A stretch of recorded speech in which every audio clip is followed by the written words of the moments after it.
حویلی میں اس وقت کمرے میں اندھیرا کیے وہ وجود بیڈ کے پاس زمین پہ گھٹنوں پر بازو لپیٹے بیٹھی آنسو بہا رہی تھی۔ اس نے اپنی زندگی کی سب سے بڑی غلطی ملک وقار کے ساتھ دل لگی کر کے کی تھی۔ وقار کے پاکستان آنے کے بعد اس کی ماں نے اسے ایک ہفتے میں سردارنی بننے کے خواب دکھا دکھا کے اس کا برین واش کر دیا تھا۔ اب اسے کسی بھی حالت میں ملک وقار کی بیوی بننا تھا۔ ایک رات جب وہ اپنی محبت کا یقین دلانے کے لیے اپنے ہاتھوں سے وقار کے لیے کافی بنائے اس کے کمرے میں گئی تو وقار نے شادی کے بدلے اس کے ساتھ سودے بازی کر لی اور وہ چاہ کے بھی منع نہ کر پائی۔ ہوش تو تب آیا جب وہ 3 گھنٹے بعد اس کے کمرے سے سب کچھ ہار کے نکلی۔ اس کی حالت ٹھیک نہیں تھی اور اس رات اسے کمرے سے نکلتے حویلی کی پرانی ملازمہ نے دیکھ لیا تھا۔ ملازمہ سردار صاحب کی وفادار تھی، اس لیے اس نے یہ بات سردار صاحب کے گوش گزار کر دی۔ پھر ایک تماشا تھا جو حویلی میں لگا۔ اس کے بعد نکاح کا فیصلہ کر دیا گیا، مگر اسے اس شخص سے نکاح نہیں کرنا تھا۔ اس کے پاس منع کرنے کا اختیار بھی نہیں تھا، اور اب وہ پچھلے 1 ماہ سے ملک وقار کی بیوی بن کے اس کے ظلم برداشت کر رہی تھی۔ ہاں، یہ اس کی سزا تھی جو اپنی عزت کی حفاظت نہ کر سکی۔ پھر اس کی قسمت میں ایک زانی شخص ہی آیا۔ یہ ملک حویلی تھی جس کے سردار ملک بابر تھے۔ بابر صاحب کے 2 بیٹے تھے، 2 بیٹیاں تھیں۔ بڑا بیٹا واجد ملک، چھوٹا بیٹا ساجد ملک، اور ان سے چھوٹی بیٹی شہلا ملک۔ شہلا سے چھوٹی نجمہ تھی جو حویلی بھر کی لاڈلی تھی۔ واجد صاحب کا ایک ہی بیٹا تھا وقار ملک، جبکہ ساجد صاحب کے 2 بچے تھے، بڑا بیٹا فرجاد اور چھوٹی بیٹی ہانیہ۔ وہیں شہلا بیگم شہر میں رہتی تھیں، ان کے بھی 2 بچے تھے، سنبل اور فیصل، جبکہ سب سے چھوٹی بیٹی نجمہ بیگم کی شادی کے 5 سال بعد ان کا شوہر ایک حادثے میں انتقال کر گیا تھا۔ تبھی سردار صاحب انہیں واپس حویلی لے آئے تھے۔ وہ اور ان کی بیٹی فائزہ سالوں سے حویلی میں رہ رہی تھی۔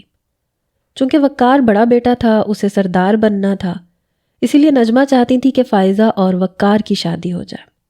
2 مہینے پہلے ہی وقار اپنی پڑھائی مکمل کر کے 6 سال بعد لندن سے واپس پاکستان آیا تھا، اور جیسے اس نے حویلی میں قدم رکھا، اسے پہلی نظر دیکھتے ہی فائزہ اس پر اپنا دل ہار بیٹھی۔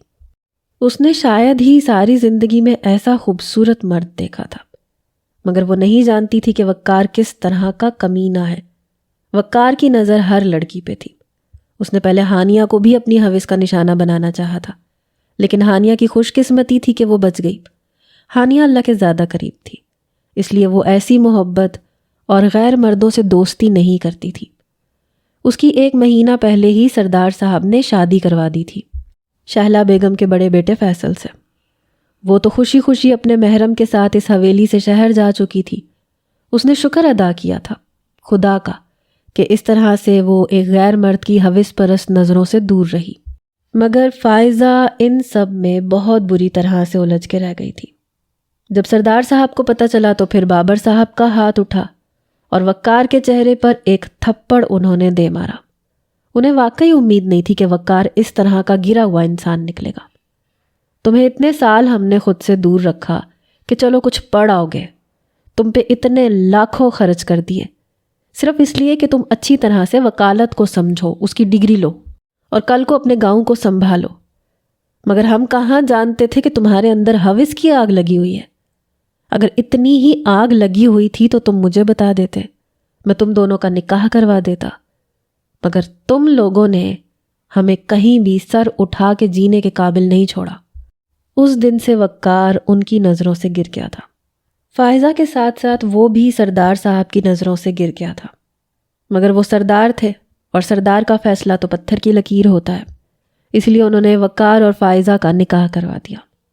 اب چونکہ سرداری وقار کے ہاتھوں سے فرجاد کے ہاتھوں میں جا چکی تھی، کیونکہ اس کا فیصلہ بھی سردار صاحب کا ہی تھا کہ وہ اب اپنی گدی وقار جیسے بزدل اور گناہ گار شخص کو نہیں دیں گے، اسی لیے وقار کو فائزہ پہ بہت غصہ تھا۔ اس نے تو بس اپنی ہوس مٹانے کے لیے فائزہ کو نشانہ بنایا تھا۔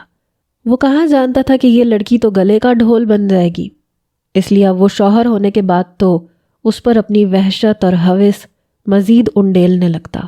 سارا دن وہ اس کی مار کھاتی تھی، مگر کوئی بھی ان دونوں کے درمیان نہیں بولتا تھا، کیونکہ ان دونوں نے جو کچھ بھی کیا تھا اپنی مرضی سے کیا تھا۔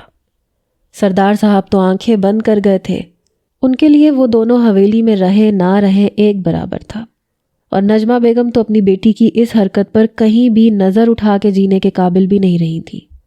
اسی لیے تو کہتے ہیں کہ ایک غیر مرد جہنم کی آگ ہے۔ آج ہانیہ شادی کے بعد پہلی بار اپنے شوہر کے ساتھ حویلی آئی تھی۔ یہ رات کا وقت تھا، وہ اپنے شوہر فیصل کے لیے چائے بنا کے کمرے میں لے جا رہی تھی جب اس کے سامنے وقار آ گیا۔ ہانیہ اس سے اتنی خوفزدہ ہوئی کہ اس کے ہاتھوں سے چائے چھوٹی اور زمین بوس ہوئی۔ اسے آج بھی وہ دن یاد تھا جب وقار نے اس کے ساتھ بدتمیزی کرنے کی کوشش کی تھی۔ اس سے پہلے کہ وقار اسے کچھ کہتا، درمیان میں ہی فیصل آ گیا، کیونکہ ہانیہ نے فیصل کو ساری بات بتا دی تھی۔ وہ اس کا شوہر تھا اور وہ شادی سے پہلے بھی ہر بات فیصل کو بتا دیتی تھی، کیونکہ فیصل بچپن سے ہی اسے پسند کرتا تھا اور اس نے اپنی مرضی سے اپنی ماموں کے ہاں شادی کروائی تھی۔ ان دونوں کی انڈرسٹینڈنگ کافی اچھی تھی، اس لیے ہانیہ اس سے کچھ بھی نہیں چھپاتی تھی۔ وقار تو ہانیہ کو دیکھتے مزید برہم ہوا، صرف اس کے اور فائزہ کی وجہ سے سب کچھ تباہ ہو گیا تھا۔ اگر یہ دونوں لڑکیاں وقار کی زندگی میں نہ ہوتیں تو آج وہ سکون سے سرداری کی گدی سنبھال رہا ہوتا، کیونکہ جب حویلی والوں کو یہ پتہ چلا کہ وہ فائزہ کے ساتھ کیا کچھ کر چکا ہے، اس کے ساتھ ہی یہ بھی پتہ چلا کہ اس نے ہانیہ کے ساتھ بھی بدتمیزی کرنے کی کوشش کی تھی۔ تبھی تو بابر صاحب کا خون اس قدر کھولا۔ ہانیہ ان کی جان سے عزیز پوتی تھی، ہانیہ پہ وہ کسی بھی قسم کا کمپرومائز نہیں کرتے تھے۔ زیادہ غصہ انہیں ہانیہ کے ساتھ کی گئی بدتمیزی پر ہی آیا تھا۔ اس دن حویلی میں کوئی نہیں تھا جس دن اس نے ہانیہ سے بدتمیزی کرنے کی کوشش کی تھی، مگر خوش قسمتی تھی کہ ہانیہ جلدی سے اپنے کمرے میں جا کے غائب ہو گئی اور کمرے کو بند کر لیا۔ اب صرف ہانیہ اور فائزہ کی وجہ سے سرداری وقار سے چھین لی گئی تھی۔ وقار کو لگتا تھا کہ ہانیہ اور فائزہ کی غلطی ہے، جبکہ غلط وہ خود تھا۔ سرداری تو فرجاد کے ہاتھوں میں جا چکی تھی۔ خبردار اگر میری بیوی کی طرف آنکھ اٹھا کے بھی دیکھا، تمہاری آنکھیں پھوڑ دوں گا۔ فیصل ہانیہ کا ہاتھ پکڑے کمرے کی طرف جاتے ہوئے اسے آنکھیں دکھاتے ہوئے بولا تھا۔ اس کی آنکھوں میں اتنی آگ تھی کہ وقار خاموش ہو کے رہ گیا۔ فائزہ ماں بننے والی تھی، لیکن اسے اس وارث کی کوئی خوشی نہیں تھی، کیونکہ اس کے لیے فائزہ سوائے ایک بوجھ اور مصیبت کے اور کچھ نہیں تھی۔ اس کا بس نہیں چلتا تھا کہ وہ فائزہ کو ویسی جان سے مار دے۔ ان کے کمرے میں جانے کے بعد فائزہ کمرے سے باہر نکلی۔ حویلی کے لاؤنج میں جانے کی نیت سے اس نے سیڑھیوں سے نیچے اترنا چاہا، لیکن سیڑھیوں کے درمیان میں ہی وقار کو دیکھتے ہوئے وہ کچھ خوفزدہ سی ہوئی، مگر پھر اسے اگنور کیے سائڈ سے نکل جانا چاہا، جب اگلے ہی پل آگے بڑھ کے وقار نے اس کا بازو پکڑے ایک تھپڑ اس کے گال پہ جڑ دیا۔ پہلے تو اس افتاد پہ وہ بری طرح سے گھبرائی، پھر بے یقینی اور حیرت سے اس نے چہرہ اٹھائے وقار کو دیکھا۔ صرف تمہاری وجہ سے آج میری زندگی اجیرن ہو گئی ہے، آج تو میں تمہیں جان سے ہی مار دوں گا۔ کچھ ہانیہ کو دیکھتے رگوں میں غصے کا ابال تیز ہوا تھا، کچھ فیصل کی دھمکی نے مزید دماغ خراب کر دیا۔ اس نے فائزہ کو بالوں سے پکڑے دھکا دیا۔ اس کی چیخ بے ساختہ نکلی تھی اور اپنے کمرے میں بیٹھی ہانیہ کے کانوں میں شور کی آواز پڑی۔ ایسے لگا جیسے کوئی چیخا ہو۔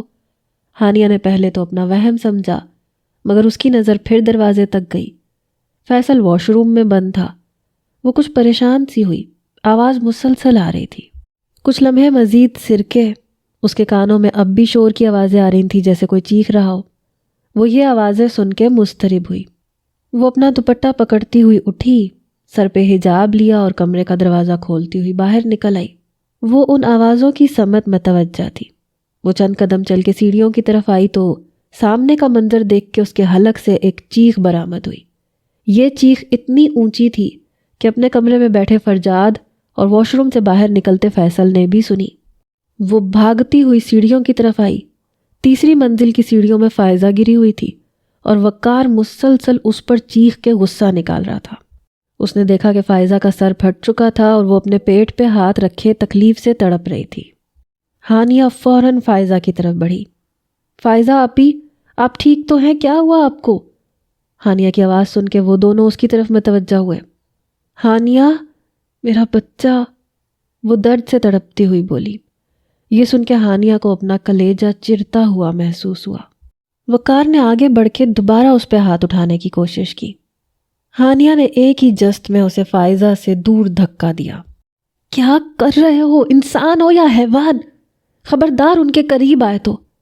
وہ اتنی زور سے چیخی کہ ساری حویلی کے در و دیوار گونج اٹھے۔ وہ فائزہ کی طرف متوجہ ہوئی۔ آپ یا فکر مت کریں، آپ بالکل ٹھیک ہو جائیں گی، کچھ نہیں ہوگا آپ کو اور آپ کے بچے کو۔ ہانیہ نے آگے بڑھ کے فائزہ کو سہارا دے کے اٹھانے کی کوشش کی۔ ہانیہ کی چیخ سن کے وہ ہڑبڑا کے اپنے ہاتھ میں موجود ٹاول وہیں پھینکتا ہوا کمرے سے بھاگا تھا۔ جیسے وہ باہر نکلا تو اس نے دیکھا کہ ہانیہ سیڑھیوں میں کھڑی فائزہ کو اٹھانے کی کوشش کر رہی تھی۔ وہ بھاگتا ہوا ہانیہ کی طرف آیا۔ تم کون ہوتی ہو میرے اور میری بیوی کے درمیان میں بولنے والی؟ وقار چیختا ہوا ہانیہ کی طرف بڑھا۔ اس سے پہلے کہ وہ اسے ہاتھ لگاتا یا اس کے قریب ہوتا، فیصل نے آگے بڑھ کے اس کا ہاتھ ہوا میں ہی پکڑ لیا۔ فیصل نے اس کا وہی ہاتھ پیچھے اس کی کمر کے گرد لے جا کے مڑوڑ دیا۔ تمہاری ہمت کیسے ہوئی میری بیوی پہ ہاتھ اٹھانے کی؟ فیصل وقار سے بھی اونچے لہجے میں دھاڑا۔ ان سب کی چیخو پکار سے سارے حویلی والے جاگ گئے تھے۔ سب سے پہلے فرجاد بھاگتا ہوا آیا۔ کیا ہوا؟ وہ ہانیہ سے پوچھ رہا تھا۔ فائزہ ابھی تک درد کی حالت میں تڑپ رہی تھی۔ فیصل کچھ کریں، ان کو ہاسپٹل لے کے چلیں، فرجاد بھائی کچھ کریں، ہانیہ تڑپ کے چیخی تھی۔ فیصل اور فرجاد فوراً فائزہ کی طرف متوجہ ہوئے۔ فرجاد نے اسے سہارا دے کے کھڑا کیا۔ اپنی بیٹی کا یہ حال دیکھتے ہوئے نجمہ بیگم کا کلیجہ پھٹنے کے قریب آیا۔ وہ بھی جلدی سے فائزہ کی جانب بھاگی، اسے دوسری جانب سے کندھوں سے پکڑا۔ وہ ماں تھی، بے شک اس کی بیٹی نے جو بھی کیا، ان کا دل دکھایا، انہیں تکلیف دی، انہیں بدنام کیا، مگر ماں تو ماں ہوتی ہے۔ اپنی بیٹی کو تکلیف میں دیکھتے وہ بھول گئی تھیں کہ وہ اپنی بیٹی سے ناراض ہیں۔ ہم اسے ہاسپٹل لے کے چلتے ہیں، نجمہ بیگم نے خود کو یہ کہتے ہوئے سنا۔ میں بھی چلتی ہوں۔ وہ سب جلدی سے نیچے کی طرف بھاگے۔ باقی سارے بڑے ابھی تک اس تماشے کو سمجھنے کی کوشش کر رہے تھے۔ ہانیہ کو اپنے سینے میں تکلیف محسوس ہو رہی تھی۔ فیصل نے اسے کندھوں سے پکڑ رکھا تھا۔ اس کی نظریں ابھی تک سیڑھیوں کی طرف تھیں جہاں فائزہ کے سر سے نکلا ہوا خون پڑا ہوا تھا۔ وہ ہوش میں آتی ایک جھٹکے سے وقار کی طرف مڑی اور اس کے منہ پہ زوردار تھپڑ کھینچ مارا۔ انسان نہیں ہو تم، حیوان ہو حیوان، شرم نہیں آتی تمہیں؟ اس طرح سے کون ظلم کرتا ہے؟ تم جیسے شخص کو تو جان سے مار دینا چاہیے۔ ایک بار بھی نہیں سوچا وہ تمہاری بیوی اور تمہارے بچے کی ماں ہے، اس حالت میں بھی تمہیں اس پہ ترس نہیں آیا؟ وہ غصے سے چیخ پڑی۔ فیصل نے اسے اپنے دونوں بازوؤں میں پکڑ کے پیچھے کیا۔ وہ فیصل کے حصار میں تڑپنے لگی۔ چھوڑے فیصل، آج میں اس شخص کو جان سے مار دوں گی۔ اس نے میری آنکھوں کے سامنے ان کو سیڑھیوں سے دھکا دیا ہے۔ یہ شخص انسان کہلائے جانے کے بھی لائق نہیں ہے۔ فیصل نے اسے اپنے سینے سے لگا لیا۔ وہ جانتا تھا کہ اس طرح کے حادثات اسے ہانٹ کرتے ہیں، کیونکہ ہانیہ بچپن سے ہی بہت زیادہ حساس طبیعت کی مالک تھی۔ اس کے اندر اتنی بہادری نہیں تھی، وہ ہر چیز سے خوف زدہ رہتی تھی۔ اسے بارش کے دوران گرجتی بجلی بھی ڈرا دیتی تھی۔ وہ کسی کے جسم سے خون کی ایک بوند بھی نکلتی دیکھتی تو رونے لگتی تھی۔ اور پھر آج اس نے اپنی آنکھوں کے سامنے فائزہ کا سر پھٹتے دیکھا تھا، اسے تکلیف سے تڑپتے دیکھا تھا۔ تو پھر ہانیہ کو تکلیف نہ ہوتی یہ کیسے ممکن تھا؟ بس میری جان، کچھ نہیں ہوا، ریلیکس ہو جاؤ، وہ بالکل ٹھیک ہو جائے گی، پریشان مت ہو۔ ہانیہ کی آنکھوں میں عجیب وحشت تھی۔ فیصل نے اسے پیار سے ہینڈل کیا۔ بابر صاحب آگے بڑھے اور وقار کے منہ پر ایک زناٹے دار تھپڑ دے مارا۔ تمہیں شرم نہیں آتی اس نازک جان پہ اتنا ظلم کرتے ہوئے؟ اگر ان دونوں میں سے کسی کو کچھ ہوا تو یاد رکھنا تمہاری اس حویلی میں کوئی جگہ نہیں ہوگی۔ کیونکہ بابر صاحب کو بھی یہ امید نہیں تھی کہ وقار اتنا گر جائے گا۔ انہیں تو یہ لگا تھا کہ شاید وقار کو اگر وہ سرداری سے برخاست کر دیں گے تو اسے اپنی غلطی کا کچھ احساس ہوگا، وہ شرمندہ ہوگا، وہ معافی مانگے گا۔ لیکن اس نے تو الٹا فائزہ کو ہی جان سے مار دینے کی کوشش کی۔ فیصل ہانیہ کو لے کے کمرے کی طرف بڑھ گیا تھا۔ اسے ان لوگوں کے آپسی معاملات سے کوئی سروکار نہیں تھا، اسے بس اپنی ہانیہ کی فکر تھی۔ وہ کمرے میں آیا، ہانیہ کو پانی کا گلاس پکڑاتے اسے ریلیکس کرنے کی کوشش کی۔ ہانیہ بمشکل 2 گھونٹ ہی بھر سکی۔ فیصل نہیں چاہتا تھا کہ وہ کسی بھی قسم کی ذہنی ٹینشن کا شکار ہو۔ وہ پہلے ہی بہت نازک اور حساس لڑکی تھی۔ اس نے جلدی سے ہانیہ کو بیڈ پہ لٹایا، پھر اس کے بالوں میں انگلیاں چلانے لگا۔ وہ بھی پریشان سی ہوتی آنکھیں میچ گئی۔ پھر کب وہ لیٹے لیٹے سو گئی اسے خود بھی احساس نہ ہوا۔ فیصل نے شکر کا سانس لیا کہ وہ سو گئی ہے، ورنہ اگر وہ جاگتی رہتی تو پھر مزید ٹینشن لے کے اپنی طبیعت خراب کر لیتی۔ کچھ دیر بعد وہ اس کے پاس سے اٹھ گیا اور اب فرجاد کو کال ملا رہا تھا تاکہ فائزہ کی حالت جان سکے۔ اسے امید نہیں تھی وقار اس قدر وحشی اور پاگل انسان ہوگا۔ وقار بابر صاحب سے تھپڑ کھانے کے بعد حویلی سے باہر نکل گیا تھا۔ حویلی سے نکلتے وہ کہاں گیا تھا کوئی نہیں جانتا تھا۔ فیصل اس وقت کمرے کی بالکنی میں کھڑا مسلسل فرجاد کا نمبر ملا رہا تھا، مگر شاید ہاسپٹل میں ہونے کی وجہ سے فرجاد کو کال اٹھانے کا موقع نہیں مل سکا۔ بیل جا رہی تھی مگر کوئی بھی فون نہیں اٹھا رہا تھا۔ سر جھٹکتے ہوئے فیصل نے موبائل فون رکھ دیا۔ اب وہ صبح ہی اس کی خیریت جانے گا۔ وہ فی الحال نہ تو ہانیہ کو اس طرح پریشان سا اکیلا چھوڑ کے یہاں سے جانا چاہتا تھا اور نہ ہی وہ ہانیہ کو اپنے ساتھ ہاسپٹل لے کے جا سکتا تھا۔ وہ جانتا تھا کہ اس کی طبیعت وہاں جا کے مزید خراب ہو جائے گی۔ وہ واپس کمرے میں آیا، ایک نظر اپنی خوبصورت، حسین اور کم عمر بیوی پہ ڈالی۔ 22 سالہ ہانیہ خوبصورتی کی مثال تھی۔ شاید فیصل کو اس سے زیادہ خوبصورت لڑکی کوئی بھی اس دنیا میں نہیں لگی تھی۔ وہیں اگر ہانیہ کی بات کی جائے تو ہانیہ کا بھی فیصل کے بارے میں یہی خیال تھا۔ 27 سالہ فیصل خوبصورتی میں اپنی مثال آپ تھا۔ وہ ہر لحاظ سے وقار سے زیادہ خوبصورت تھا، اور شاید اگر وہ خوبصورت نہ بھی ہوتا پھر بھی ہانیہ اس سے ہی ساری زندگی محبت کرتی، کیونکہ وہ اس کا محرم تھا۔ ہانیہ نے ساری زندگی خود کو ہر نامحرم سے دور رکھا تھا اور صرف محرم شخص سے محبت کرنے کو ترجیح دی تھی۔ اس نے اپنا آپ، اپنی نظریں، اپنی وفا، اپنا سب کچھ اپنے محرم کے لیے سنبھال رکھا تھا۔ وہ محبت کا اظہار کرتی تھی لیکن صرف فیصل سے۔ اس کے علاوہ وہ کسی دوسرے مرد کو دیکھنا بھی پسند نہیں کرتی تھی، کیونکہ وہ جانتی تھی کہ یہ سب کچھ حرام ہے، ناجائز ہے۔ مگر فائزہ، وہ بھی خوبصورت تھی، مگر وہ اپنی بے وقوفی اور کم عقلی میں اپنا سب کچھ گنوا بیٹھی۔ حویلی میں ایک نئی صبح کا آغاز ہو چکا تھا، مگر یہ صبح خوشگوار نہ تھی۔ فیصل کی آنکھ کھلی تو اس نے دیکھا ہانیہ سو رہی تھی۔ وہ بنا شور پیدا کیے اٹھا، فریش ہونے کے لیے واش روم میں چلا گیا۔ فریش ہونے کے بعد وہ وائٹ شرٹ اور بلیک پینٹ میں واش روم سے باہر نکلا۔ ہانیہ کے پاس آیا، اس کے سر پہ اپنے لب رکھے، اپنا موبائل اٹھاتا ہوا کمرے سے باہر نکل گیا۔ وہ سیڑھیاں اترتا ہوا جیسے ہی لاؤنج میں داخل ہوا، لاؤنج کے داخلی دروازے سے فرجاد داخل ہو رہا تھا۔ اس کا چہرہ کافی سنجیدہ تھا۔ فیصل کو بے ساختہ کچھ بہت برا ہونے کا احساس ہوا۔ فائزہ ٹھیک تو تھی؟ فائزہ کے لیے اس کے دل میں صرف نرم کونا اور ہمدردی تھی۔ اس کے لیے فائزہ بالکل سنبل کی طرح تھی، اس کی بہن جیسی۔ فرجاد کے قریب آتے فیصل نے اس کے کندھے پہ ہاتھ رکھا اور فیصل کا سہارا ملتے ہی فرجاد بے ساختہ آگے بڑھا اور اس کے گلے سے لپٹ گیا۔ اس بہادر مرد کی یہ حالت دیکھتے فیصل کو کچھ بہت برا ہونے کا احساس ہوا۔ فرجاد کیا ہوا ہے؟ اس نے بالکل بڑے بھائی کی طرح فرجاد کا سر تھپتھپاتے ہوئے پوچھا۔ ایک آنسو اس کی آنکھ سے نکلا اور گال پہ بہہ گیا۔ اس نے اپنا بچہ کھو دیا۔ ڈاکٹر نے کہا ہے شاید اب وہ کبھی ماں نہ بن سکے۔ اس کی حالت ٹھیک نہیں ہے۔ فرجاد نے بہت مشکل سے یہ 2 فکرے ادا کیے تھے اور تیزی سے اوپر چلا گیا۔ فرجاد کے جانے کے بعد دونوں ممانیاں اپنے کمروں سے باہر نکلی۔ پریشان سی فیصل کو دیکھتے ہوئے اس کی جانب بڑھی۔ انہوں نے سوالیہ نگاہوں سے فیصل کو دیکھا، یہ جاننے کی کوشش کی کہ فائزہ کی حالت کیسی ہے۔ فیصل کے چہرے پہ غصے اور تکلیف کے تاثرات نمایاں تھے۔ اس نے سنجیدہ چہرہ اور سرخ آنکھیں لیے ان دونوں کی طرف دیکھا۔ مبارک ہو آپ کو، آپ کا بیٹا آج اپنی ہی اولاد کا قاتل بن گیا۔ وہ ہسپتال میں پڑی زندگی اور موت سے لڑ رہی ہے، صرف آپ کے بیٹے کی وجہ سے۔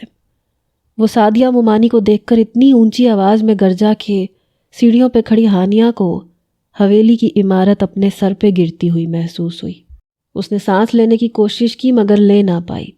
اس نے اپنے سینے کو مسلا، بے سکونی بڑھنے لگی اور ممانی تو ساکت ہو گئی۔ فائزہ کی تکلیف سنتے ہانیہ کو سانس لینے میں تکلیف ہونے لگی۔ وہ تڑپنے لگی۔ آنکھوں کے سامنے بار بار فائزہ کا وہ خوبصورت اور معصوم چہرہ گھوم رہا تھا۔ وہ دونوں بالکل بہنوں کی طرح تھیں۔ ان دونوں کی بانڈنگ بہت خاص تھی۔ پھر کیسے وہ فائزہ کی تکلیف خود پہ محسوس نہ کرتی؟ اس نے سیڑھیوں کے دہانے پہ کھڑا واز ہاتھ مار کے پھینکا جو زمین پہ گر کے چکنا چور ہو گیا۔ ایک چھناکے کی آواز سے فیصل نے اوپر دیکھا اور اسے اپنے سینے میں کرچیاں چبھتی ہوئی محسوس ہوئی۔ وہ مسلسل اپنا سینہ مسل رہی تھی۔ ہانیہ! فیصل کی چیخ نے حویلی کے در و دیوار ہلا دیے تھے۔ وہ بنا کوئی لمحہ ضائع کیے ایک ساتھ دو سیڑھیاں پھلانگتا ہوا اوپر بھاگا۔ فیصل نے اس تک پہنچ کے اسے اپنے حصار میں لیا اور وہ وہی زمین پہ گر گئی۔ ہانیہ سانس لو، میری جان، سانس لینے کی کوشش کرو۔ فیصل اسے ریلیکس کرنے کی کوشش کر رہا تھا۔ فیصل کو اپنے قریب دیکھ کر وہ اس کے سینے سے لگی اور لمبے لمبے سانس لینے لگی۔ فیصل کا لمس اسے سکون دیتا تھا۔ 10 منٹ بعد اس کا سانس بحال ہوا۔ اس کی آنکھوں سے آنسو بہہ رہے تھے۔ مجھے وقار بھائی کے اتنا گر جانے کی امید نہیں تھی۔ ایسا کیوں ہوا فیصل؟ فائزہ آپی کو کتنی تکلیف ہو رہی ہوگی۔ آپ مجھ سے وعدہ کریں، آپ میری بہن کی ہر تکلیف کا بدلہ لیں گے۔ وہ فیصل کی شرٹ کو مضبوطی سے مٹھی میں بھینچتے ہوئے گویا ہوئی۔ فیصل نے اسے زمین سے اٹھاتے اپنے حصار میں لیا۔ میں تم سے وعدہ کرتا ہوں، میں فائزہ کی ایک ایک تکلیف کا بدلہ اس وقار سے ضرور لوں گا، اسے کہیں کا نہیں چھوڑوں گا۔ فیصل بھی آنکھوں میں بدلے کی آگ لیے چنگاڑا تھا۔ 2 دن بعد جا کر فائزہ کی طبیعت میں کچھ سدھار آیا تو پھر وہ حویلی واپس آئی۔ یہ فائزہ کے کمرے کا منظر ہے۔ اس وقت وہ بیڈ پہ لیٹی تھی، پاس ہی پھپھو بیٹھی ہوئی تھی، صوفے پہ فرجاد بیٹھا تھا، ہانیہ اس کے پاؤں کی طرف بیٹھی تھی، ڈریسنگ کا اسٹول کھینچے اس پہ فیصل بیٹھا ہوا تھا۔ وہ بہت کمزور ہو گئی تھی، چہرے پہ نیل کے نشان صاف تھے، سر پہ پٹی بندھی ہوئی تھی، اس کی آنکھوں سے آنسو بہہ رہے تھے۔ کمرے کا ماحول سیریس تھا۔ ہانیہ چہرہ جھکائے بے آواز آنسو بہا رہی تھی۔ فائزہ بول رہی تھی اور وہ سب خاموش تھے۔ مجھے میرے گناہ کی سزا ملی ہے ہانیہ، میں نے تم پہ ہاتھ اٹھا کے تمہیں بد کردار کہا تھا اور پھر اس دن میں خود بد کردار بن گئی۔ یہ میرا مکافات عمل ہے۔ اچھا ہوا اس ننھی سی جان کو آزادی مل گئی، وہ ناجائز تھا، اس کا جانا ہی بہتر تھا۔ ہانیہ نے جھٹکے سے سر اٹھا کے فائزہ کو دیکھا اور کمرے میں موجود سبھی لوگوں کو اپنے سروں پہ بم پھٹتا ہوا محسوس ہوا۔ ہانیہ کی آنکھوں کے سامنے وہ منظر گھوما جب وقار لندن سے واپس آیا تھا اور اس کی نظریں مسلسل ہانیہ کے وجود پر ہی ٹکی رہتی تھیں۔ اسی طرح ایک دن ہانیہ کچن میں کام کر رہی تھی جب وقار کچن میں داخل ہوا۔ ہانیہ اپنے دھیان میں کاموں میں مصروف تھی۔ اس نے فریج میں سے پانی نکالا اور غلیظ نظروں سے ہانیہ کا سر تا پیر جائزہ لینے لگا۔ اچانک ہانیہ کو اپنی پشت پہ کسی کی نظروں کی تپش محسوس ہوئی۔ اس کے ساتھ ہی ہانیہ کے جسم میں خوف کی ایک لہر دوڑ گئی۔ وہ کچن میں اس وقت اکیلی تھی، کوئی اور ملازمہ بھی نہیں تھی۔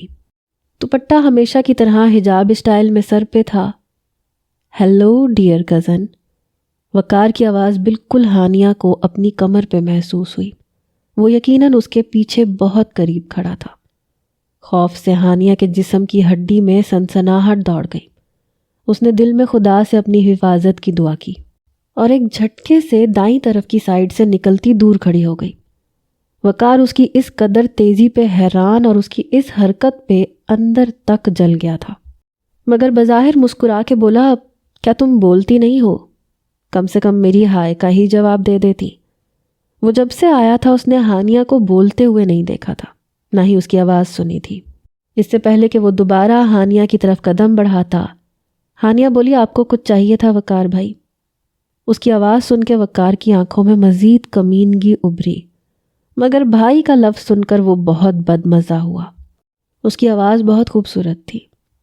اس سے پہلے کہ وہ کچھ کہتا، فائزہ کچن میں داخل ہوئی۔ وقار کو دیکھ کے بولی، ارے وقار، آپ یہاں ہیں؟ ممانی کب سے آپ کو ڈھونڈ رہی ہیں۔ وقار بدمزہ ہوتا کچن سے نکل گیا۔ پیچھے فائزہ آنکھوں میں چنگاریاں لیے ہانیہ کی طرف متوجہ ہوئی۔ وقار سے دور رہو، وہ صرف میرا ہے۔ ہانیہ جو فائزہ کے آنے کی وجہ سے پرسکون ہوئی تھی، اپنے کانوں میں فائزہ کی کاٹ دار آواز سننے کے بعد اس کی طرف دیکھا۔ آپ کو کوئی غلط فہمی ہوئی ہے، ایسا کچھ نہیں ہے۔ اس بات پر فائزہ کا غصہ کم ہونے کے بجائے مزید بڑھ گیا۔ اس نے ہاتھ اٹھایا اور چٹاخ ایک تھپڑ ہانیہ کے گال کی زینت بنا۔ یہ تھپڑ تمہیں یاد کروائے گا کہ وقار ملک پر فائزہ ملک کا حق ہے۔ اتنا سناتی وہ کچن سے یہ جا اور وہ جا۔ پیچھے ہونک بنی ہانیہ ابھی تک بے یقینی سے اپنے گال پہ ہاتھ رکھے کھڑی تھی۔ اسے یقین نہیں آیا تھا، آج اسے پہلی بار فائزہ نے تھپڑ مارا تھا۔ اسے حویلی میں فائزہ سے ایسی توقع نہیں تھی۔ فائزہ تو ہمیشہ اس کے ساتھ بہنوں کی طرح رہی تھی، دونوں میں پیار بھی بہت تھا، لیکن وقار کی خوبصورتی دیکھتے فائزہ کی آنکھوں میں تو جیسے سردارنی بننے کی پٹی بندھ گئی تھی، اس لیے وہ ہر غلط اور صحیح کام کرتی چلی گئی۔ وہ منظر یاد آتے ہی ہانیہ جلدی سے اپنے آنسو صاف کر گئی۔ آپ کو چمک نے اندھا کر دیا تھا، ہر چمکتی چیز سونا نہیں ہوتی۔ میں چاہتی تھی کہ آپ وقت رہتے سمجھ جائیں، مگر شاید یہ سب قسمت میں ہونا لکھا تھا۔ ہانیہ کی آواز خاموش کمرے میں گونجی۔ ہاں، تم نے بالکل ٹھیک کہا، خدا نے مجھے میرے گناہ کی سزا اس طرح ہی دینی تھی۔ تمہیں پتہ ہے ہانیہ، ماں بننے کا احساس سب سے الگ ہوتا ہے۔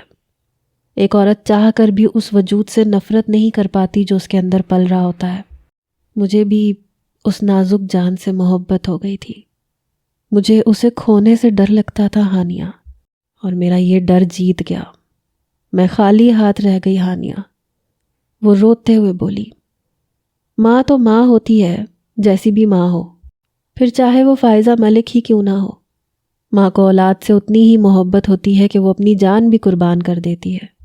اتنا کہتے ساتھ ہانیہ نے اپنے دونوں ہاتھ منہ پہ رکھ کے اپنی آواز کو حلق میں دبانے کی کوشش کی تھی۔ فیصل سیدھا ہو کے بیٹھا۔ جس طرح سنبل میری بہن ہے، اسی طرح تم بھی میری بہن ہو فائزہ۔ تم مجھے اپنا بڑا بھائی اور مضبوط محافظ اور سہارا سمجھو۔ اب جو ہو چکا اسے کوئی بدل نہیں سکتا۔ اس کے بعد تمہاری زندگی کو بہتر بنانا ہے، اور اس کے لیے تمہیں کوئی فیصلہ کرنا ہوگا۔ فیصل حد سے زیادہ سنجیدہ تھا، اور فائزہ کا دل بھر آیا۔ وہ شخص اس کا بھائی اور مضبوط سہارا بن رہا تھا۔ میں اس شخص کے ساتھ ایک پل بھی نہیں رہنا چاہتی بھائی، میں اس حویلی کی قید سے باہر نکل جانا چاہتی ہوں۔ وہ انسان نہیں ہے، وہ ایک پاگل نفسیاتی مریض ہے، کوئی عورت اس کے ساتھ نہیں رہ سکتی۔ مجھے صرف آزادی چاہیے۔ یہ کہتے ہوئے وہ ہچکیوں کے ساتھ رو دی۔ فیصل نے اس کے سر پہ ہاتھ رکھا۔ پھپھو کا کلیجہ منہ کو آ رہا تھا۔ بس اب تم فکر نہ کرو، تمہارا یہ بھائی سب کچھ ٹھیک کر کے ہی اس حویلی سے جائے گا۔ فائزہ کا بے ساختہ دل چاہا ہانیہ کے گلے لگ کے روئے۔ اس کی وجہ سے آج فائزہ کو ایک بھائی مل گیا تھا۔ مجھے معاف کر دو ہانیہ، میں نے تمہارے ساتھ بہت زیادتی کی، مجھے میرے گناہوں کی سزا مل گئی ہے۔ پلیز مجھے معاف کر دو تاکہ مجھے سکون مل جائے، میں بہت بے سکون ہوں۔ وہ دونوں ہاتھ جوڑتی ہچکیوں کے درمیان بمشکل بولی تھی۔ غصے میں ہانیہ کو تھپڑ تو مار دیا تھا، مگر اب وہ اپنی اس حرکت پر 100 موت مر رہی تھی۔ ہانیہ کو اپنا دل چیرتا ہوا محسوس ہوا۔ وہ فوراً آگے بڑھی، فائزہ کے دونوں ہاتھ تھام لیے۔ کیسی باتیں کر رہی ہیں آپ ہی؟ آپ میری بڑی بہن ہیں، اس طرح معافی مانگ کے مجھے مزید تکلیف نہ دیں۔ ہانیہ کی آنکھوں سے ایک کے بعد ایک آنسو بہہ رہا تھا۔ کاش میں نے بھی تمہیں بہنوں کی طرح ٹریٹ کیا ہوتا۔ آج اگر تم نہ ہوتی تو وہ شخص مجھے بھی مار چکا ہوتا۔ تم نے مجھے ایک نئی زندگی دی ہے اور ساتھ ایک نیا بھائی بھی، مگر میں اپنے بچے کو نہیں بچا پائی ہانیہ۔ وہ اس کے دونوں ہاتھ پکڑتی ہوئی دوبارہ رونے لگی۔ ہانیہ اٹھ کے اس کے پاس آئی اور اسے اپنے گلے لگا لیا۔ فیصل کو اپنی بیوی اس وقت دنیا کی سب سے زیادہ باوقار عورت لگی۔ ہاں، خدا نے اس کی قسمت میں ایک بہترین با پردہ، با حیا اور با وفا عورت لکھی تھی، اور آج وہ سرخرو ہو گیا تھا۔ وہ خود کو دنیا کا خوش قسمت ترین انسان تصور کر رہا تھا۔ پھپھو نے فیصل کو مشکور نگاہوں سے دیکھا، جو ان کا بیٹا نہ ہوتے ہوئے بھی اپنی خالہ کے لیے ان کا مضبوط سہارا بن رہا تھا۔ پھر پھپھو نے فیصل کے سامنے ہاتھ جوڑ دیے۔ فیصل نے فوراً ان کے ہاتھ پکڑ لیے۔ میری بیٹی کے لیے تم جو کچھ کر رہے ہو، میں اس کا کبھی بھی دین نہیں چکا سکتی۔ ان کی آنکھوں سے ایک کے بعد ایک آنسو بہہ رہا تھا۔ فیصل نے آگے بڑھ کر انہیں گلے لگا لیا۔ کیسی باتیں کر رہی ہیں آپ میری ماں کی جگہ ہیں۔ آج وہ ایک بیٹے کا سہارا ملتے پھوٹ پھوٹ کے رو پڑی۔ کچھ دیر بعد انہوں نے فیصل کی پیشانی پہ بوسہ دیا۔ آج مجھے لگ رہا ہے جیسے خدا نے مجھے تمہاری صورت ایک بیٹے سے نواز دیا۔ اتنا اچھا کمپلیمنٹ سن کر ہانیہ اور فیصل دونوں مسکرا اٹھے۔ کمرے کا وہ ماحول جو کچھ منٹ پہلے گھٹن زدہ تھا اب خوشگوار ہو گیا۔ دوپہر کے بعد کا وقت تھا جب وقار ملک لاؤنج میں داخل ہوا۔ آج وہ 1 ہفتے بعد حویلی واپس آیا تھا۔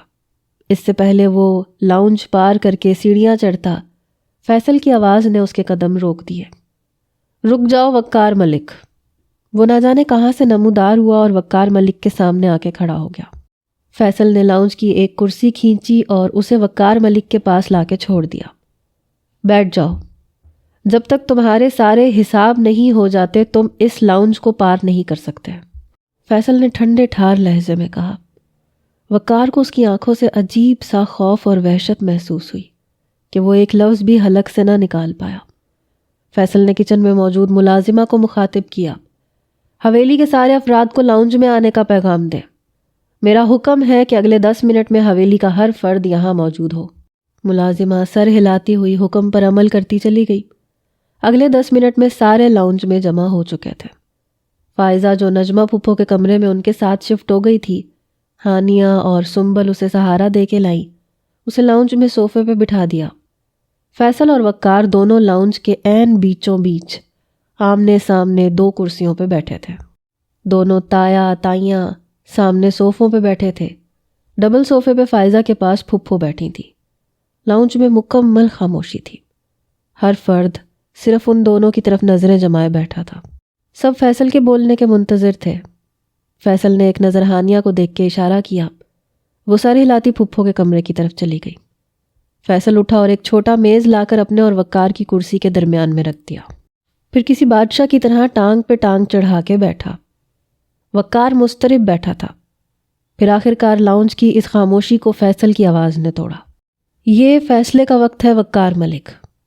تمہارے پاس 3 راستے ہیں، تم ان تینوں میں سے کوئی بھی راستہ چن سکتے ہو۔ پہلا، ابھی اور اسی وقت سب کی موجودگی میں فائزہ کو طلاق دے کے آزاد کرو اور اس کے قدموں میں گر کے اس سے معافی مانگو، اس قتل کے لیے جو تم نے خود اپنی ہی اولاد کا کیا ہے۔ وہ ماں ہے، وہ چاہے معاف کرے یا نہ کرے یہ اس کی مرضی۔ اس کے بعد تم آزاد ہو، اس حویلی میں جیسے مرضی رہو، کوئی تمہیں کچھ نہیں کہے گا۔ وہ سانس لینے کو رکا۔ سارے لاؤنج میں جیسے موت جیسا سناٹا تھا۔ سب کی آنکھوں میں حیرت تھی۔ ہانیہ فیصل کے پاس آئی اور اینولپ اس کی طرف بڑھا دیا۔ فیصل نے وہ اینولپ پکڑا اور اسے کھول کر اس میں سے وہ کاغذات نکال رہا تھا۔ فیصل نے وہ کاغذات وقار کے سامنے میز پہ رکھے۔ دوسرا راستہ، تمہیں معافی نہیں مانگنی مت مانگو، نہ ہی الفاظ ضائع کرنے کی ضرورت ہے۔ یہ طلاق کے پیپرز ہیں، ان پہ سائن کر دو۔ اس کے ساتھ ہی یہ جائیداد کے پیپرز ہیں جس میں صاف لکھا ہے کہ تم اپنی ساری جائیداد فائزہ کے نام کر رہے ہو۔ یہ اس بات کا کفارہ ہے کہ تم نے اپنے بچے کو مارا اور فائزہ پر جان لیوا حملہ کیا، اس لیے تم یہ ساری جائیداد اس کی جان کی ضمانت کے طور پہ اس کے نام کر چکے ہو۔ مگر اس میں کچھ شرائط ہیں، اور وہ یہ کہ آج کے بعد اس حویلی کے دروازے تمہارے لیے ہمیشہ کے لیے بند ہو جائیں گے۔ تمہارا اس وراثت میں 1% حصہ بھی نہیں رہے گا۔ تم آزاد ہو، اس حویلی کو چھوڑ کے دنیا کے جس مرضی کونے میں جا کے رہو۔ وقار ملک کو ساری حویلی کی عمارت اپنے سر پہ گرتی ہوئی محسوس ہوئی۔ وہ یہ دونوں کام نہیں کر سکتا تھا۔ فیصل خاموش ہو کر سکون سے ٹیک لگا کے بیٹھ گیا۔ بالآخر اس نے پوچھ ہی لیا، اور تیسرا؟ فیصل یہ بات سن کر پراسراریت سے مسکرایا۔ تیسرا راستہ سب سے آسان ہے۔ تمہیں ان دونوں میں سے کسی ایک بھی بات پر عمل کرنے کی کوئی ضرورت نہیں۔ اتنا کہنے کے ساتھ فیصل نے اپنی جیب میں سے گن نکالی اور اسے اپنے ہاتھ میں گول گول گھمانے لگا۔ گن دیکھ کے سب کی جان حلق میں ہی کہیں اٹک گئی تھی۔ سب سیدھے ہو گئے، اور ہانیہ حیران ہو رہی تھی کہ وہ یہاں بھی اپنی گن لے آیا۔ لاؤنج میں موجود ہر فرد کی آنکھوں میں حیرت اور خوف ہچکولے مارنے لگا، سوائے ہانیہ کے، کیونکہ وہ جانتی تھی کہ فیصل کا کام ہی ایسا ہے، اس لیے اسے اپنے پاس ہر وقت گن رکھنی پڑتی ہے۔ اس کے پاس ہمیشہ گن ہوتی ہے۔ فیصل نے مسکراتے ہوئے گن کا رخ وقار کے سامنے کیا۔ میں تمہاری اپنے ہاتھوں سے ابھی جان لے لوں گا، اس طرح فائزہ کا بدلہ بھی پورا ہو جائے گا، اور تمہارے مرنے کے بعد تو ویسے بھی وہ آزاد ہو جائے گی، پھر اسے طلاق کی کیا ضرورت؟ اور جائیداد تم قبر میں تو ساتھ لے کے نہیں جاؤ گے۔ وہ تمہاری بیوہ ہونے کی وجہ سے فائزہ کو مل جائے گی۔ میرے لیے تو تیسرا راستہ سب سے آسان ہے، باقی تمہارے پاس تینوں آپشنز ہیں، 5 منٹ سے پہلے کوئی ایک چن لو، ورنہ میں تو تمہاری موت چن ہی چکا ہوں۔ لاؤنج میں ایک بار پھر مکمل خاموشی چھا گئی۔ فیصل اس کے بولنے کا منتظر تھا، اور وقار ملک نہ تو مرنا چاہتا تھا، نہ اپنی جائیداد سے دستبردار ہونا چاہتا تھا، اس لیے اس نے پہلا راستہ چن لیا۔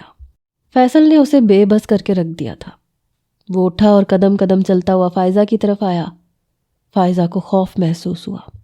وہ سانس روکے یہ منظر دیکھ رہی تھی۔ وہ اس کے پیروں میں بیٹھ گیا۔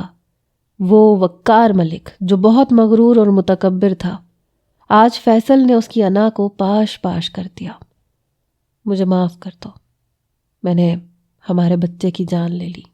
یہ سن کر فائزہ نے اپنے پاؤں پیچھے کر لیے۔ دور رہو مجھ سے، وہ تمہارا بچہ نہیں تھا، وہ صرف میرا تھا۔ اگر تمہارا وہ کچھ لگتا تو تم مجھے مارنے کے بجائے مجھے ہاسپٹل لے کے جاتے، مجھے بچانے کی کوشش کرتے۔ آج اگر ہانیہ اور فیصل بھائی نہیں ہوتے تو تم تو مجھے ویسے ہی مار دیتے۔ فائزہ پھٹ پڑی۔ اس کا غصہ کسی صورت کم نہ ہوا۔ اتنے مہینوں کی تکلیفیں برداشت کر کے اس کی بس ہو گئی تھی، پھر اس نے وقار کے منہ پہ ایک تھپڑ دے مارا۔ اپنی اس شکل سے صرف مجھے طلاق دو اور میری زندگی کو بخش دو۔ وہ اٹھ کھڑا ہوا، چند قدم پیچھے لیے۔ میں وقار ملک اپنے پورے ہوش و حواس میں، فائزہ ملک تمہیں طلاق دیتا ہوں، میں تمہیں طلاق دیتا ہوں، طلاق دیتا ہوں۔ اور فائزہ نے یہ سن کر لمبی گہری سانس لی اور اپنے سارے آنسو بے دردی سے کچل ڈالے۔ اب وہ آزاد ہو گئی تھی۔ وہ اٹھی اور اب کی بار بنا کسی سہارے کے کمرے میں چلی گئی۔ اس کے گناہوں کا بوجھ اتر گیا تھا۔ وہ اپنے خدا سے توبہ کر کے معافی مانگ چکی تھی۔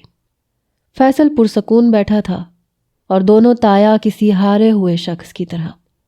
وہ ایک بہترین حاکم تھا، اس نے انصاف کر دیا تھا۔ اس سے پہلے کہ وقار اٹھتا اور سیڑھیوں کی جانب بڑھ کے غائب ہو جاتا، فیصل کی آواز نے خاموشی کو چیرا۔ چلو خیر، اب تم آزاد ہو، جانے سے پہلے طلاق کے پیپرز پر سائن کرتے جاؤ۔ وقار ہارے ہوئے شخص کی طرح ٹیبل تک آیا، طلاق کے پیپرز پہ سائن کیے اور سیڑھیاں چڑھتے ہوئے غائب ہو گیا، اور پیچھے حویلی میں مکمل سکوت چھا گیا۔ یہ رات کا پہر تھا جب ہانیہ اور فیصل پھپھو کے کمرے میں داخل ہو رہے تھے۔ ان کو دیکھتے نجمہ بیگم سیدھی ہو کے بیٹھی۔ انہیں اندر آنے کی اجازت دی تو وہ دونوں اندر داخل ہوئے۔ میں نے ایک فیصلہ کیا ہے خالہ، فیصل نے سنجیدگی سے بتایا۔ نجمہ خالہ حیران ہوئی تھی۔ کیسا فیصلہ؟ انہوں نے اچنبے سے پوچھا۔ میں نے سوچ لیا فائزہ کو اب مزید یہاں نہیں چھوڑوں گا، ویسے بھی اس کی طبیعت کے لیے میرے خیال میں اس کا یہاں سے کچھ دیر دور رہنا بہتر ہے۔ میں نے تائی سے بات کی ہے، آپ کو تو پتہ ہے کہ میرے تایا اور ان کا بیٹا وہ رہتے ہی ابراڈ میں ہیں، کیونکہ ان کا سارا بزنس وہیں سیٹ ہے۔ بس بنگلے میں صرف تائی اور ان کی بیٹی لائبہ ہی ہوتی ہیں، تو یہ وہاں پہ اپنی عدت مکمل طور پہ سکون سے گزار سکتی ہے، کسی قسم کی کوئی پریشانی نہیں ہوگی۔ اگر آپ اجازت دیں تو میں فائزہ کو اپنے ساتھ لے جانا چاہتا ہوں۔ اس نے بہت ادب اور بہت محبت سے پوچھا تھا، اور نجمہ بیگم اسے بالکل فائزہ کو ایک بہن کی طرح ٹریٹ کرتے دیکھ نم آنکھوں سے مسکرا پڑی تھی۔ تم اس کے بھائی ہو، اگر تم نے یہ فیصلہ کیا ہے تو اس کے مستقبل کے حوالے سے سوچ سمجھ کے ہی فیصلہ کیا ہوگا۔ مجھے کوئی اعتراض نہیں ہے، تم بے شک اسے لے جاؤ۔ ویسے بھی وہ اس ماحول سے جتنا دور رہے گی اتنا ہی جلدی ریکور کرنے کی کوشش کرے گی۔ خالہ کو کوئی اعتراض نہیں تھا، تو وہ دونوں مسکرا دیے۔ پھر فیصلہ ہو چکا تھا، فائزہ ان کے ساتھ ہمیشہ کے لیے شہر چلی گئی، لیکن صرف کچھ عرصہ کے لیے ہی وہ فیصل کے تایا کے گھر پہ گئی تھی۔ جیسے ہی اس کی عدت پوری ہوئی تو اس نے فیصل سے بات کی۔ میں مزید یہاں نہیں رہنا چاہتی بھائی، اب میں آزاد ہوں، میں چاہتی ہوں میں خود کچھ کروں، اپنے پیروں پہ کھڑی ہوں، میں فائنینشلی انڈیپینڈنٹ بن جاؤں۔ اس نے فیصل سے درخواست کی تھی اور فیصل مسکرا دیا۔ بہت اچھی سوچ ہے، میں تو خود یہی کہوں گا کہ تم اپنے لیے کچھ کرو، اپنے پیروں پہ کھڑی ہو جاؤ۔ فیصل کے اعتماد نے اسے مزید سکون پہنچایا تھا۔ اسی طرح اس نے وہیں شہر میں ہی ایک انٹرپرائزز کمپنی میں نوکری کرنی شروع کر دی۔ 2 سالوں میں ہی وہ اتنی ترقی کر چکی تھی کہ اس نے اپنے لیے فلیٹ لے لیا اور نجمہ بیگم کو بھی ہمیشہ کے لیے حویلی سے اپنے پاس بلا لیا۔ وہ نہیں چاہتی تھی کہ اس کی ماں اب مزید ان لوگوں کے درمیان میں رہے۔ اس گزرے عرصے میں تو سردار صاحب کی ویسے ہی موت ہو گئی تھی۔ بقایا دونوں بھائی اور دونوں بھابھیوں نے بھی کسی قسم کا کوئی اعتراض نہیں اٹھایا۔ فرجاد حویلی کا اگلا سردار بن چکا تھا اور وقار ہمیشہ کے لیے واپس لندن چلا گیا تھا، کیونکہ اس سے اب مزید اتنی ذلت بھری زندگی گزارنا برداشت نہیں ہو رہی تھی۔ آج فیصل کی ایک بزنس گیٹ ٹوگیدر تھی، اس لیے آج فائزہ بھی نجمہ بیگم کے ساتھ یہاں موجود تھی۔ اس گزرے عرصے میں وہ بہت بدل گئی تھی۔ اس نے پردہ کرنا شروع کر دیا تھا۔ اب وہ کسی بھی غیر مرد کی طرف نگاہ اٹھا کے دیکھتی بھی نہیں تھی۔ فیصل کے سارے جاننے والے بزنس مینز آئے ہوئے تھے۔ وہ اپنے دھیان میں لاؤنج سے باہر نکلی جب سامنے سے آتے کسی چوڑے وجود سے جا ٹکرائی۔ اس سے پہلے کہ وہ زمین بوس ہوتی، مقابل نے اسے گرنے سے بچانے کے لیے اس کی کمر کے گرد بازو لپیٹا۔ وہ ایک جھٹکے میں سیدھی ہوئی اور اس سے دور ہو گئی اور غصے سے سامنے کھڑے شخص کو گھورا۔ ہمت کیسے ہوئی مجھے ہاتھ لگانے کی؟ اس لڑکی کی گرجدار آواز سے مقابل کچھ حیران ہوا۔ وہ غصہ کیوں کر رہی تھی؟ مقابل نے وضاحت دی، میں آپ کو صرف گرنے سے بچا رہا تھا۔ یہ سن کے فائزہ کو مزید غصہ آ گیا۔ گرنے دیتے، زیادہ سے زیادہ چوٹ لگتی یا کمر ٹوٹ جاتی، مگر کم سے کم کسی غیر مرد کا ہاتھ تو نہ لگتا مجھے۔ اس بات نے مقابل کو ساکت کر دیا۔ وہ غصے سے سائیڈ سے نکلی اور گارڈن کی جانب چل دی۔ وہ حیرانی سے اس لڑکی کی پشت کو دیکھتا رہ گیا۔ اس کی صرف آنکھیں ہی نظر آئی تھیں۔ اس نے چہرے پہ نقاب کر رکھا تھا۔ یہ شخص 30 سالہ جبران خان تھا، خوبصورتی کی مثال، وہ شخص جسے آج تک کوئی بھی لڑکی راغب نہ کر سکی۔ فائزہ کی یہ حرکت اسے عجیب سی کیفیت میں چھوڑ گئی۔ وہ فیصل کا بزنس پارٹنر تھا، سالوں سے فیصل کے ساتھ کام کر رہا تھا۔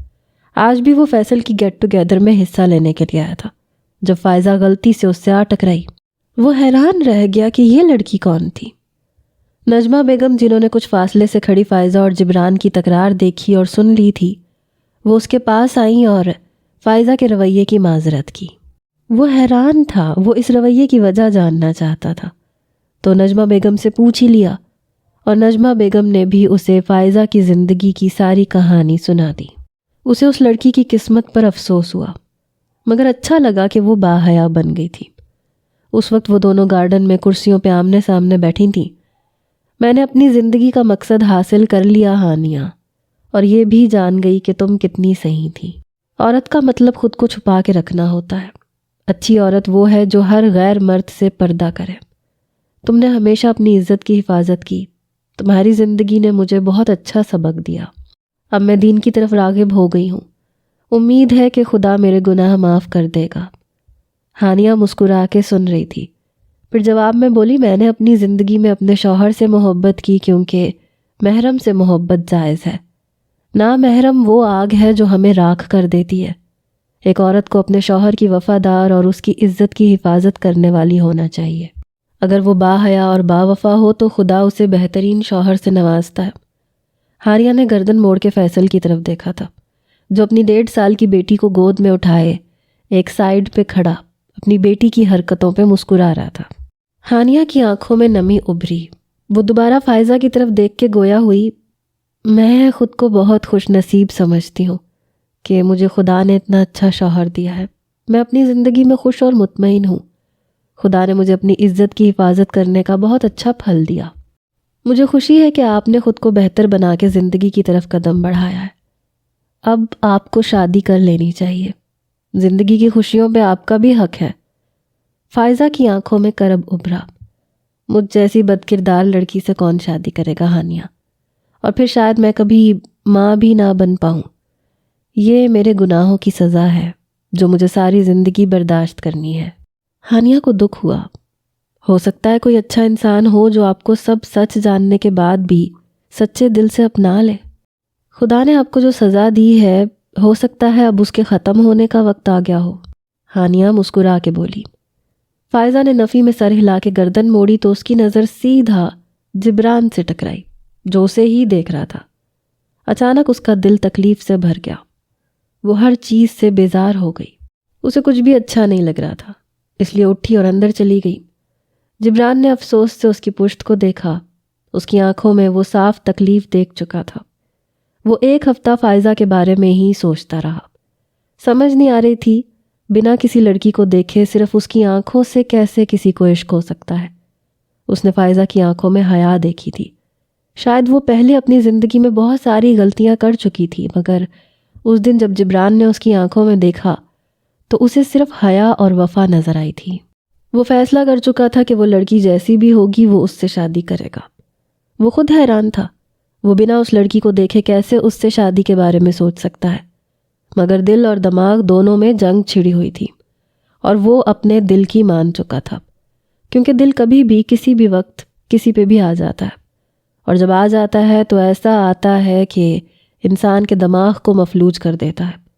بس اسی فیصلے کو عملی جامہ پہنانے کے لیے آج وہ فیصل کے گھر آیا تھا۔ دن گزر رہے تھے، لائف اپنی روٹین پہ آ گئی تھی۔ اس وقت وہ دونوں لان میں کرسیوں پر آمنے سامنے بیٹھے تھے۔ فائزہ نے نقاب کر رکھا تھا اور اس کی نظریں نیچے تھیں۔ میں وہ عورت نہیں ہوں جو ساری زندگی آپ کے ساتھ چل سکوں۔ میں بد کردار تھی، اور یہ کلنک ساری زندگی میرے ماتھے پہ لگا رہے گا، اور شاید میں کبھی ماں بھی نہ بن پاؤں۔ آپ کی زندگی تباہ ہو جائے گی۔ جبران کی ساری بات جان لینے کے بعد پہلے تو وہ کتنی دیر حیران رہ گئی، مگر پھر وہ کچھ بے بسی سے بولی۔ جبران نے ایک نظر اس کی آنکھوں میں دیکھا۔ آپ کا ماضی کیسا تھا مجھے اس بات سے کوئی فرق نہیں پڑتا۔ میرے نکاح میں آنے کے بعد بس میں آپ سے صرف وفاداری چاہتا ہوں۔ کیا آپ وہ دے پائیں گی مجھے؟ اس بات پر فائزہ نے حیرت سے اس مہربان شخص کو دیکھا۔ مگر میں کبھی، مجھے فرق نہیں پڑتا۔ اولاد مرد کے نصیب سے ہوتی ہے، اس میں عورت کا کوئی قصور نہیں۔ اگر میری قسمت میں ہوئی تو مجھے مل جائے گی، ورنہ ہم بچہ اڈاپٹ کر لیں گے۔ بس آپ ایک اچھی ماں بن جائیے گا۔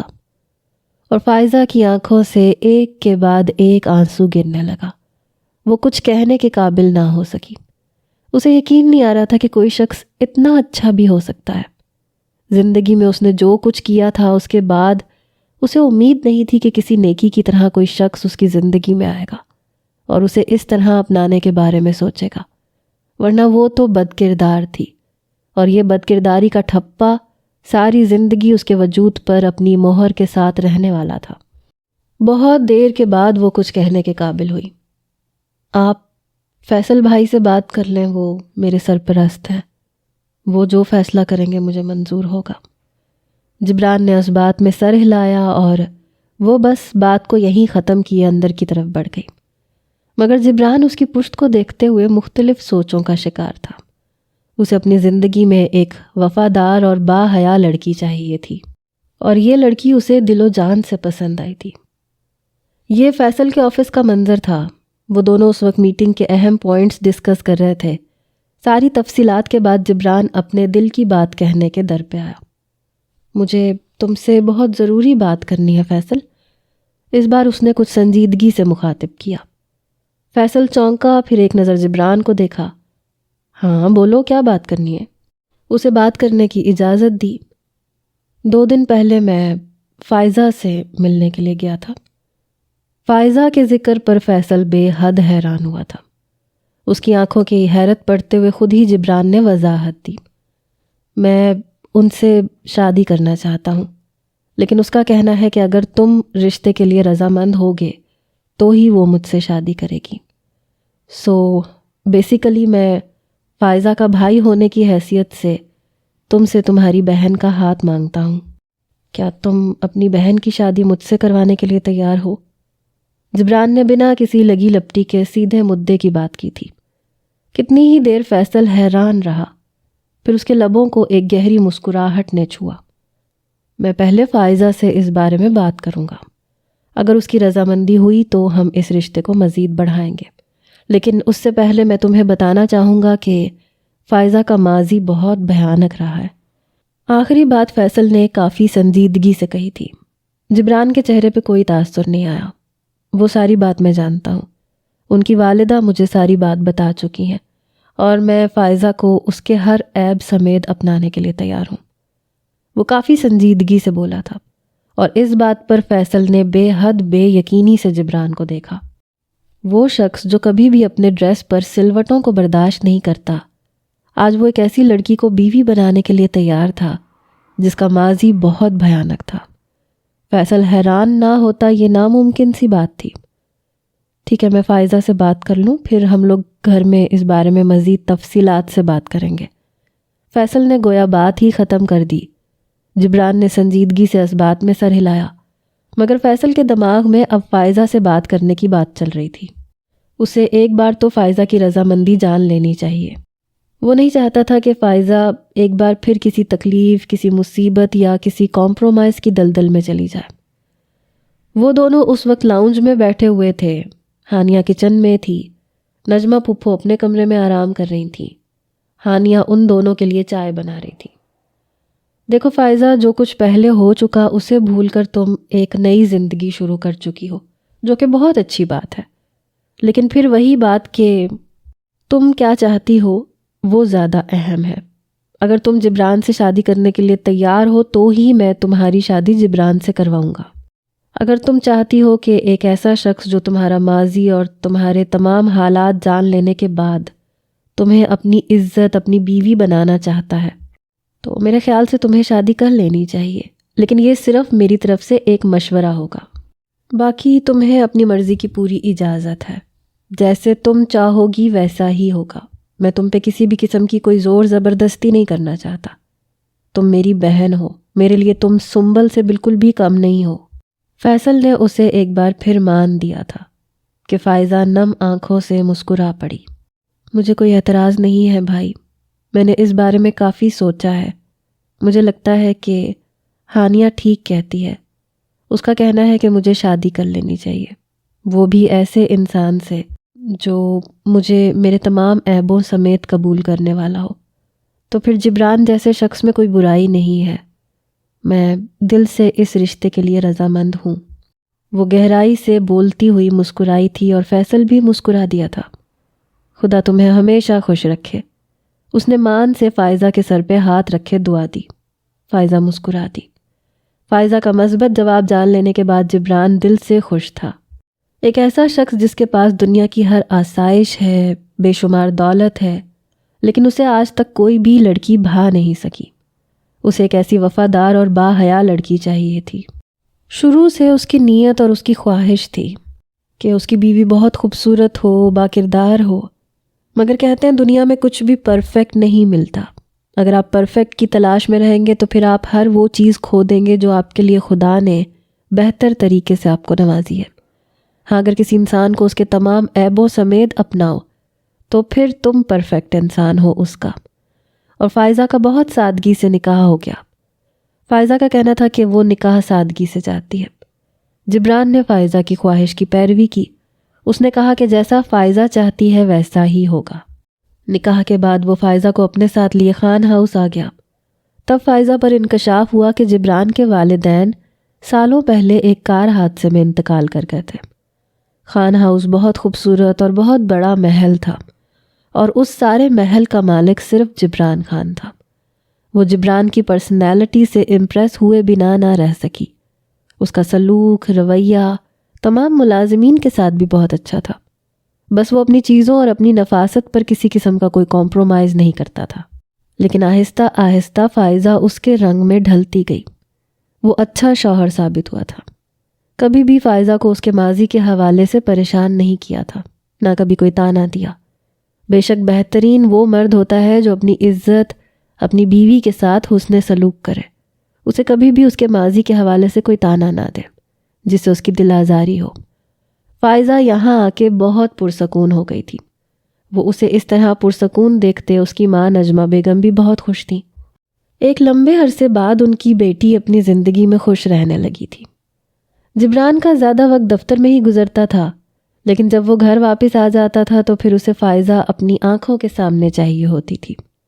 اس نے نکاح کے بعد پہلی بار فائزہ کو دیکھا تھا اور اس کا حسن دیکھتا رہ گیا تھا۔ جبران خوش ہونے سے زیادہ مطمئن ہوا تھا کہ اس نے فائزہ کا حسن بعد میں دیکھا، پہلے اس کی آنکھوں کی حیا دیکھتے ہوئے نکاح کیا۔ حسن کبھی بھی شادی کی وجہ نہیں ہونا چاہیے۔ شادی کی وجہ حیا، وفا، اسلام کے قریب ہونا، ایسی چیزیں ہونی چاہیے، کیونکہ حسن تو ایک دن ڈھل ہی جاتا ہے، لیکن وفا، حیا یہ ساری چیزیں تاعمر انسان کے ساتھ رہتی ہیں۔ آج وہ آفس سے واپس آیا تو کافی تھکاوٹ محسوس ہو رہی تھی، طبیعت پہ ایک عجیب سی بیزاریت چھائی ہوئی تھی۔ اس نے لاؤنج میں جھانک کے دیکھا تو آج فائزہ کہیں نہیں تھی، شاید وہ اوپر کمرے میں ہو۔ یہی سوچتے ہوئے وہ کمرے کی جانب چل پڑا۔ سیڑھیاں چڑھتے جیسے وہ کمرے میں داخل ہوا تو کمرہ نیم روشنی اور نیم اندھیرے میں ڈوبا ہوا تھا۔ جسٹ ڈم لائٹس تھیں جو کمرے میں چل رہی تھیں۔ وہ حیران ہوا، اس کی نظر سارے کمرے میں گھومتی ہوئی بیڈ تک گئی۔ وہ شاید بیڈ پہ کمبل سر تک تانے سو رہی تھی۔ جبران اپنا بیگ وہیں اسٹڈی ٹیبل پہ رکھتا ہوا بیڈ تک پہنچا، دھیرے سے چہرے سے کمبل ہٹایا تو دیکھا اس کا سارا چہرہ سرخ پڑا تھا۔ جبران کو اس کی طبیعت خراب معلوم ہوئی۔ اس نے اپنا ہاتھ فائزہ کے ماتھے پہ رکھا، چھو کے دیکھا تو وہ بخار میں جھلس رہی تھی۔ جبران کے چہرے پر پریشانی نے گہرے ڈیرے ڈال لیے۔ وہ بیمار تھی اور اس نے جبران کو فون کر کے بتایا تک نہیں۔ اس سے پہلے کہ وہ کچھ کہتا، فائزہ نے اپنی مندی مندی آنکھیں کھولیں۔ وہ شاید کچی نیند میں تھی، اس لیے اس کے لمس سے کسمس آئی۔ جیسے ہی اس نے آنکھیں کھولیں، خود پہ جھکتے جبران کو پایا۔ اسے دیکھتے ہوئے فائزہ کی آنکھوں میں نمی اکٹھی ہوئی۔ وہ دھیرے سے اٹھ کے بیٹھی تو جبران تھوڑا سا پیچھے ہوا۔ کیا بات ہے، آپ کی طبیعت ٹھیک نہیں تھی؟ آپ کو مجھے چاہیے تھا کہ کال کر کے بتا دیتی، میں سارے کام چھوڑتا گھر آ جاتا، آپ کو ہاسپٹل لے کے جاتا۔ آپ کو تو بہت تیز بخار ہے۔ وہ کچھ فکر مندی سے، پریشانی سے بولا تھا۔ اس کے لہجے میں فائزہ کے لیے محبت اور فکر مندی صاف جھلک رہی تھی۔ فائزہ کی آنکھوں میں مزید تیزی سے نمی اکٹھی ہوئی۔ وہ چہرہ جھکائے اپنے آنسو صاف کرنے لگی، اور اس کی آنکھوں سے آنسو نکلتے دیکھ کے جبران کو زیادہ تکلیف ہوئی تھی۔ ان کی شادی کو تقریباً 6 ماہ ہو گئے تھے، اور ان 6 ماہ میں یہ پہلی بار تھا جب فائزہ رو رہی تھی، ورنہ ان 6 ماہ میں کبھی بھی جبران نے اس کی آنکھوں میں آنسو نہیں آنے دیے تھے۔ فائزہ کیا بات ہے؟ وہ پریشان سا ہوتا اس کے پاس ہی بیڈ پہ بیٹھ گیا۔ وہ اپنی کیفیت پہ قابو پاتے تھوڑا سا آگے بڑھی اور بے ساختہ اس کے قریب ہوتی اس کے سینے سے آ لگی۔ جبران پہ تو حیرتوں کے پہاڑ ٹوٹے۔ اتنا عرصہ جبران کے ساتھ رہنے پر بھی اس نے کبھی اس طرح سے جبران کو پریشان یا حیران نہیں کیا تھا۔ اس ایک ہگ میں اتنی شدت تھی کہ جبران کا ہاتھ بے ساختہ فائزہ کی کمر تک آیا۔ وہ اس کے سینے سے لگی اب رو رہی تھی، اور جبران حیران ہو رہا تھا۔ کتنی دیر وہ روتی رہی، اپنے دل کا غبار نکالتی رہی۔ جب کچھ طبیعت پر چھائی کلفت ہلکی ہوئی تو اپنے آنسو صاف کرتے اس نے جبران کو دیکھا۔ جبران جانتا تھا کوئی بات ہے، مگر وہ اس کے اندر چھائی تکلیف اور ساری بیزاری آنسوؤں کے ذریعے باہر نکلنے دے رہا تھا۔ جب وہ تھک گئی اور اپنے آنسو صاف کیے تو جبران نے اس کے دونوں ہاتھ اپنے ہاتھوں میں لیتے اس کے ماتھے پہ بوسہ دیا، اسے اپنے ہونے کا احساس دلایا۔ اب بتائیں کیا بات ہے، کیوں رو رہی ہیں؟ اس نے کچھ پریشانی، کچھ فکر مندی، کچھ محبت سے پوچھا۔ فائزہ نے بنا کچھ کہے سائڈ ٹیبل پہ پڑا ایک اینولپ جبران کی طرف بڑھا دیا۔ جبران نے الجھتے ہوئے اس اینولپ کو دیکھا، پھر اینولپ کو کھولا۔ جیسے اس کی نظر اینولپ میں موجود اس کاغذ پر پڑی، وہ بے حد حیران ہوا۔ اس نے اسی حیرانی سے فائزہ کو دیکھا۔ میری طبیعت 2-3 دنوں سے کافی عجیب سی ہو رہی تھی۔ آج میں ڈرائیور کے ساتھ ہاسپٹل گئی تھی اپنا چیک اپ کروانے۔ وہ چہرہ جھکائے کسی مجرم کی طرح ساری بات بتا گئی۔ جبران حیرانگی سے کبھی اسے دیکھ رہا تھا، کبھی اپنے ہاتھ میں پکڑے کاغذ کو۔ کتنی ہی دیر بعد جا کر جبران کی حیرانی ٹوٹی۔ یہ تو بہت خوشی کی خبر ہے اور آپ رو رہی ہیں، اس نے بے بسی اور کچھ پریشانی سے فائزہ سے پوچھا۔ فائزہ کے آنسو ایک بار پھر بہنے لگے۔ مجھے سمجھ نہیں آ رہی ایسا کیسے ہو سکتا ہے، کیا یہی اللہ پاک کی عطا ہوتی ہے؟ وہ ایک بار پھر رو پڑی اور جبران بے ساختہ ہنس دیا۔ میں نے کہا تھا نا، اولاد ہونا یا نہ ہونا انسان کی قسمت ہے۔ اللہ پاک نے میری قسمت میں اولاد لکھی تھی تو دیکھے وہ اس دنیا میں آ جائے گی۔ اس نے فائزہ کی وہ پریگننسی رپورٹ جو ابھی فائزہ نے اسے دکھائی تھی ایک سائڈ پہ رکھتے ہوئے دوبارہ فائزہ کو اپنے ساتھ لگا لیا، اور وہ اس کے سینے سے لگی ایک بار پھر گھٹی گھٹی سسکیوں سے رونے لگی۔ مگر اس بار یہ آنسو شکر کے تھے۔ جو کچھ اس نے زندگی میں کیا تھا اس کے بعد اسے امید نہیں تھی کہ خدا دوبارہ اسے ماں جیسے عہدے پہ فائز کرے گا۔ اللہ پاک ہر چیز پر قادر ہے، وہ جو چاہے کر دیتا ہے کیونکہ وہ اس کائنات کا مالک ہے۔ اگر وہ نہ چاہے تو ایک پتا بھی نہیں ہل سکتا۔ تھینک یو سو مچ مجھے اتنی بڑی خوشی دینے کے لیے، اس کے ماتھے پہ لب رکھتے ہوئے جبران نے نم لہجے میں کہا۔ فائزہ نے ایک نظر اٹھا کے اسے دیکھا۔ تھینک یو سو مچ مجھ جیسی لڑکی کو اپنی عزت بنانے کے لیے، مجھے اس بات کا احساس کروانے کے لیے کہ میں بھی کسی کی عزت بن سکتی ہوں۔ اس سے پہلے کہ وہ مزید کچھ بولتی، جبران نے اس کے ہونٹوں پہ انگلی رکھ دی۔ بس جو گزر گیا اسے دوبارہ مت دہراؤ، اور اب اپنا بہت سارا خیال رکھنا ہے، ہمارے لیے اور ہمارے آنے والے بچے کے لیے۔ اس کے ماتھے پہ ایک بار پھر مہر ثبت کرتے جبران نے اسے اپنے سینے سے لگایا، اور فائزہ اب نم آنکھوں سے ہنس رہی تھی۔ بے شک خدا انسان کو اس کی خطاؤں پہ سزا دیتا ہے، لیکن اگر سچے دل سے توبہ کر لی جائے تو پھر خدا انسان کو واقعی معاف کر دیتا ہے۔ بس یہ تو انسان ہوتے ہیں جو دوسروں کو معاف نہیں کرتے، ورنہ وہ خدا تو 70 ماؤں سے زیادہ بے نیاز ہے۔ وہ اپنے بندے کو تب تک معاف کرتا رہتا ہے جب تک بندہ معافی مانگتا رہتا ہے۔